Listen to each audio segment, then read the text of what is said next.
안녕하세요. 오늘은 모나미라는 기업에 대해서 해보려고 합니다. 코스피에 등록되어 있고요. 005360입니다. 모나미가 요 며칠간 굉장히 화제가 되고 있죠. 그래도 다른 주식들 같은 경우에는 주식이 상승할 때 어떤 이유라도 달고 움직이는 경우가 많았는데 모나미는 도저히 상상이 안 가더라고요. 그래서 찾아봤더니 일본 제품 불매운동 영향이라는 기사가 나왔습니다. 언제나 그렇듯 이런 기사에는 나름의 이유가 붙여지고 있기는 합니다. 실제 오르고 있는 모나미 그리고 탑10을 운영하고 있는 신성통상이라는 것을 비교해봤을 때 충분히 일리가 있어 보이긴 하지만 과연 실제 실적에서도 그렇게 영향을 끼치고 있을지가 궁금해져서 한번 알아보고자 했습니다. 그럼 먼저 기본적인 숫자를 좀 보고 가시죠. 2017년부터의 매출을 보게 되면 꾸준하게 하락세에 있습니다. 약 2%에서 3% 정도의 매출 하락세가 이어지고 있고요. 영업이익의 경우에는 2019년 회계연도에 급격한 감소를 이루었습니다. 자세한 내용은 사업보고서를 통해서 확인해 보시고요. 그리고 당기순이익 역시 적자로 전환했습니다. 좀 더 자세한 내용을 사업보고서로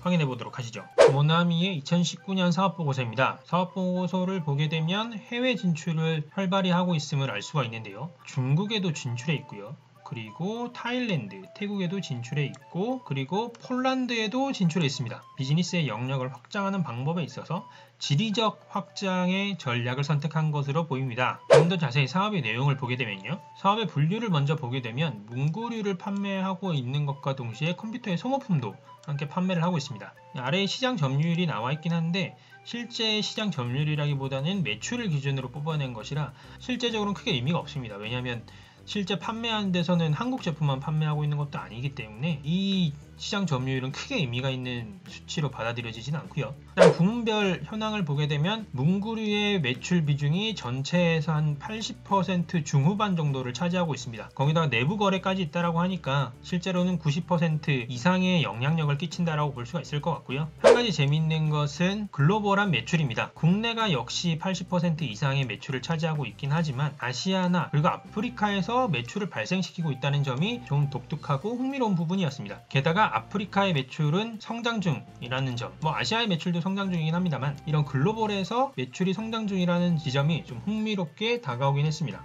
그럼 숫자를 좀 보시죠. 유동자산의 경우에는 상승하고 있습니다. 상승 추세의 원인을 보게 되면 일단 매출 채권이 지난 회계연도보다 늘었고요. 그리고 재고자산도 늘었습니다. 이 같은 것은 영업 및 판매 활동을 적극적으로 하고 있다. 그에 따라서 생산도 많이 하고 있고 매출 채권도 많이 발생했다라고 인식할 수가 있고요. 실제 매출 채권을 보게 되면 부실 채권의 비중이 많이 늘어났다거나 그러지는 않고요. 충당금의 비중을 확인해 봤을 때 부실 채권이나 이런 게 늘어나고 있는 것은 아닌 것으로 확인되고 있습니다. 그리고 비유동자산도 좀 늘어나는데요. 늘어난 부분을 보면 유형자산과 무형자산 조금 늘어났음을 알 수가 있습니다. 이 유형자산이 늘어난 부분은 실제 좀 자세히 보게 되면 토지, 건물, 기계장치 등 모든 부분에서 조금씩 늘었는데 신규 법인 설립이라던가 이런 부분에서 투자한 내용이 좀 있었던 것으로 추정됩니다. 그리고 부채 또한 늘었는데요. 사실 다른 것보다 부채가 늘어난 부분이 좀 많이 눈에 띄었습니다. 지난 회계연도에 550억 정도였던 유동부채가 이번 회계연도에 820억으로 늘었습니다. 유동부채만 볼 게 아니라 비유동부채를 보게 되면 비유동부채는 410억에서 230억, 240억 정도로 줄었으니까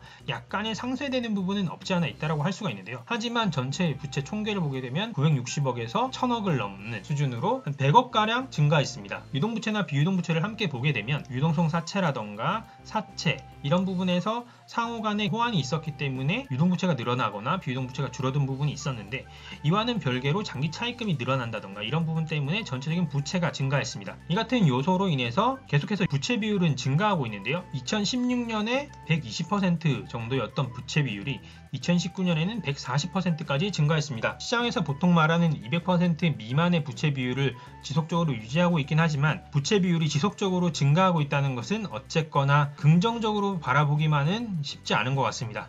게다가 모나미가 속해 있는 산업군 자체가 성장하는 산업군도 아니고 돈을 끌어서 프로젝트 파이낸싱을 한다거나 이런 인프라 쪽도 아니기 때문에 이 같은 부채 비율이 늘어나는 것을 긍정적으로 해석하기에는 좀 어려운 부분이 있는 것 같습니다. 손익계산서를 한번 보시죠. 손익계산서를 보게 되면 앞에서 보셨던 것처럼 50기인 2017년에서 52기인 2019년까지 매출은 지속적으로 감소세에 있습니다. 50기 매출이 1370억 정도였는데 52기 2019년에 1320억 정도로 금액으로만 따지면 한 50억 정도 줄었고요. 하지만 그에 반하면 매출 원가는 늘었습니다. 2017년, 2018년 850억, 860억 정도였던 것이 매출이 줄었음에도 불구하고 매출 원가는 그대로 유지되거나 오히려 2017년보다 늘어난 부분을 확인할 수가 있습니다. 판관비 또한 늘어났는데요. 판관비도 2019년에 438억인데 2018년 같은 경우에는 415억. 매출이 더 높은 해에 판관비는 더 낮았던 것이죠.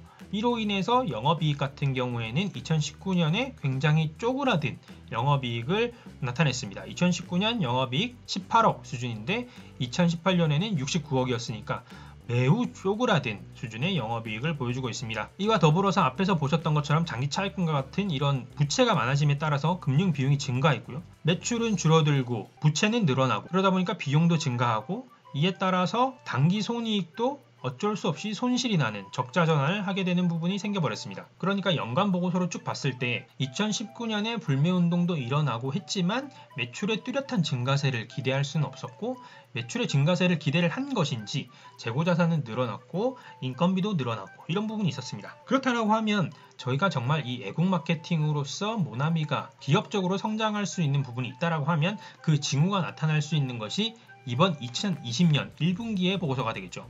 2020년의 1분기 보고서를 한번 보도록 하겠습니다. 사실 총 매출액이나 이런 부분은 좀 실망스러운 부분이 있어서 그나마 저희의 추론의 방향에 맞는 숫자를 좀 보자면 바로 국내 매출의 증가 부분입니다. 2020년 1분기 당분기라고 표시되어 있는 2020년 1분기의 국내 매출액은 340억이었습니다. 하지만 2019년 1분기의 국내 매출은 320억, 330억 정도였으니까 10억 정도 매출이 늘어난 셈이 되는 거죠. 이 같은 것을 통해서 봤을 때 코로나로 인해서 지금 수출에 문제가 있을 수도 있고 이런 글로벌한 비즈니스 환경에 대해서는 컨트롤하기 힘든 부분이 있으니까 이런 부분을 제외하고 생각할 수 있는 국내로만 봤을 때 매출이 증가하고 있고 이 매출의 증가가 정말 일본 제품에 대한 불매 운동에 의한 것이라고 한다면 앞으로도 조금 더 영향력을 가져갈 수 있겠다 싶은 부분이 있었습니다. 그러면 장기적으로 볼 게 아니라 단기적으로 수급을 통해서 모나미의 주가를 한번 보도록 하겠습니다. 모나미의 일봉 차트입니다. 앞에서 보여드렸던 모나미의 주가가 떴던 것이 애국 마케팅이다 이런 기사가 있었는데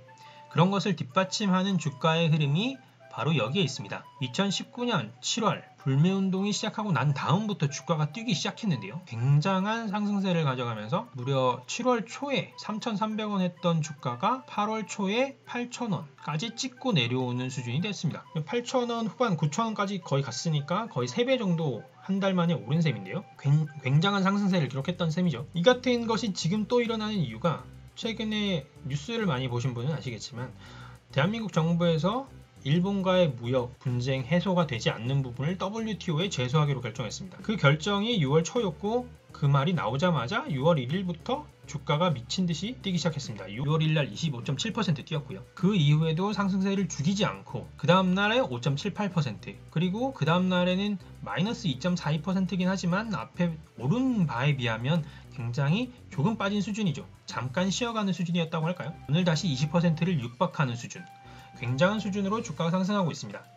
하지만 정말 불매운동이 시작했던 그 초기에 비교하자면 이제 시작점에 불과하다고 볼 수도 있을 것 같고요. 다만 장기적으로 주가를 봤을 때 9,000원 정도까지 올랐던 주가는 차분하게 내려왔습니다. 실제로 불매운동의 효과가 있을지에 대해서는 시장에서 의문이 던져졌다고 할 수가 있겠는데요. 그렇기 때문에 무려 12월까지도 계속해서 내려오는 주가의 흐름을 보여줬습니다. 그러니까 지금 시점에서 모나미의 주가를 예측을 해본다라고 하면 지난 불매운동 초기에 2019년 7월처럼 급격한 상승은 있을 수 있겠으나 어느 시점에선가 세력이 털어버리고 나가면 무너지는 것은 잡을 수가 없는 수준으로 떨어질 수 있다는 것 반드시 기억해야 될 것 같고요. 그래서 무조건 모나미는 단타로 임해야 되지 않을까라는 생각을 갖고 있습니다. 다만 작년 7월 불매운동이 일었던 때와 유사한 수준으로 계속해서 끌고 가려고 한다면 애국 마케팅이라는 것이 계속해서 뉴스에서 회자가 되어야 지속성을 가져갈 수 있을 것 같고요. WTO 제소라는 이슈는 지금 언론에서는 그다지 많이 보도되고 있는 것 같지는 않습니다. 이로 인해서